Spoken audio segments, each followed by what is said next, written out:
செவலை, மயில், வெள்ளை 4 கன்றுக்குட்டி இருக்குங்க. இது 4 கன்றுக்குட்டியும் பார்த்தீங்கன்னா காங்கித்தர கன்றுக்குட்டிங்க. சேலம் மாவட்டம் முத்தநாயகம்பட்டி பெருமாள் கோயில் மாட்டுச் சந்தையில் நம்ம இருக்கிறோம். ஒரே ரகத்தில் பயங்கரமான ஒரு காலை போயிட்டு இருக்கு. கோயில் காளையாட்டுங்குதுங்க. 2 பேர் பிடிச்சிட்டு போயிட்டு இருக்கிறாங்க.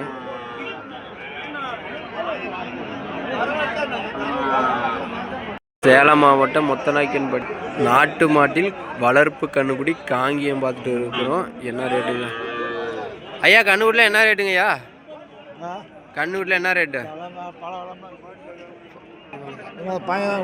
17,000. என்னென்ன ரகத்து கண்ணு இது? கண்ணு காங்கி கண்ணு என்ன ரேட்டுக்கு நான் கேட்டுட்டு இருக்கிறாங்க? 5,000 கேட்குறாங்க. என்ன ரேட்னா கொடுப்பீங்க? 15,000. சரிண்ணா. இருக்குது கார்வள்ளி நாட்டு மாட்டு சந்தையில் இருக்கும். கன்றுக்குட்டியை பார்த்துட்டு இருக்கிறோம். ஒரே தரமாக இருக்குது.